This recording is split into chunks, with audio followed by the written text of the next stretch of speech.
मुफ्ती महबूबाबरोबर तिकडे काश्मीरमध्ये बसले होते.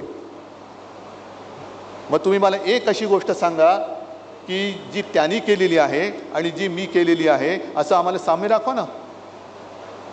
काय कोणत्या तोंडाने तुम्ही आम्हाला सांगते की हिंदुत्व हिंदुत्व? मुळामध्ये तुमचं जे हिंदुत्व आहे ते बुरसटलेलं आम्हाला मान्य नाहीच आहे. तुम्हाला आम्ही सोडले, आम्ही हिंदुत्व सोडलेलं नाही. मी परत सांगतो.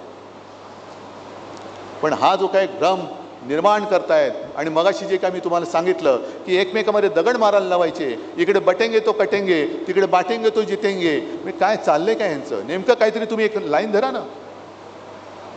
म्हणजे शिवसेना प्रमुखांच्या भाषेत आता समोर महिला आहेत म्हणून मी बोलू शकत नाही तो शब्द, पण शेतामध्ये बैल जातो ना त्याची लघुशंका करताना म्हणजे तुम्हाला कळेल नेमकं मला काय बोलायचंय.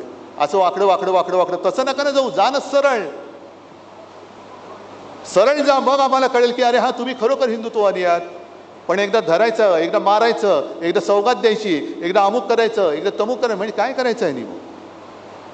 आजपर्यंत आम्ही तरी कधी जाऊन पाकिस्तानमधल्या नवाज शरीफचा केक खाऊन नाही ना आलो? आमच्यापैकी कोणी जाऊन तिथल्या जिनाच्या थडग्यावरती डोकं टेकून नाही ना आलं? आणखीन असं आम्ही काहीच केलेलं नाहीये.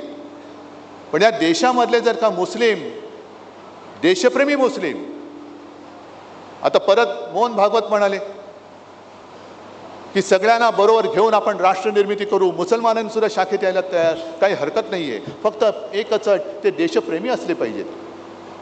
मग माझा त्यांना प्रश्न आहे की तुम्ही आता जी काय सौगात वाटली 32 लाख कुटुंबियांना, तुम्ही नेमकं ओळखलं कसं की हे देशप्रेमी आहेत आणि हा देशद्रोही आहे? कसं ओळखलं तुम्ही? बरं, मला आणखीन एका गोष्टीचं नवल वाटतं. आपल्याकडे गोवंश हत्याबंदी आहे, ठीक आहे, माझा त्याला काही विरोध नाही आहे. पण जे किरण रिजिजू बोलले होते की ते गोमांस खातात ते तुमचे मंत्री, आणि रस्त्यात कोणीतरी एक तुम्हाला संशय आला, जसं तो आर्यन मिश्रा गेल्या वर्षी मारला होता कुठे हरियाणामध्ये का काहीतरी, मग त्यांनी त्याच्या गाडीमध्ये काहीतरी मांस आहे म्हणून तथाकथित गोरक्षकांनी त्याचा 30 किलोमीटर पाठलाग केला आणि त्याला भर रस्त्यात गोळ्या घालून मारला. मग त्यांनी गाईचं मांस नेलं, हा संशय आला म्हणून त्याला रात्रीचा पाठलाग करून मारला.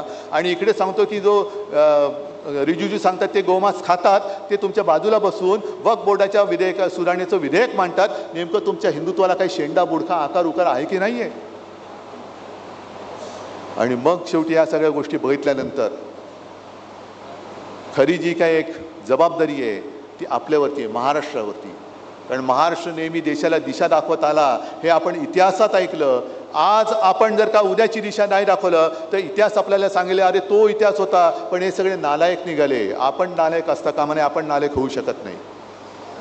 ठीक आहे, काही वेळेला खड्डे येतात, पण त्याच्यावरती मात करून आपल्याला पुढे जाण्याची हिंमत पाहिजे. आणि म्हणून मी नेहमी एक गोष्ट आली सगळ्यांना सांगतो, म्हणजे असं आणि म्हणून असं नाही, आणि म्हणून नाही, कारण अजून मी काय दाढी वगैरे वाढवलेली नाही आहे खाजवायला तर, आणि मला अशी दुसऱ्यांचे वडील चोरायची गरज पण नाही आहे. जे आहे ते एसन्सी त्यांना सोडून द्या. तर लढण्यासाठी जशी तलवार लागते, तलवार पकडायला मनगट लागतं ना, पण मनगटामध्ये तलवार पकडल्यानंतर पहिलं लढण्यासाठी मन असावं लागतं. ते मन तुमच्याकडे आहे की नाही ते पहिलं मला सांगा. या सगळ्या अगदी हा पराभव मी पराभव मानायला तयार नाही. हा आपला पराभव खोटा दाखवला गेलेला आहे.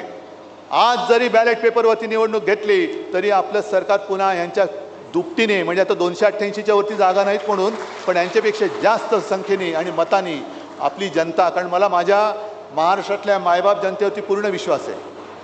जरी आपण मोठे केलेले हे गद्दार उफराटे निघाले तरी माझ्या महाराष्ट्रातल्या माता भगिनी आणि माझे सगळे बांधव हे असे उलट्या काळजाचे होऊ शकत नाही. यांना यांची एक दिवस जागा दाखवल्याशिवाय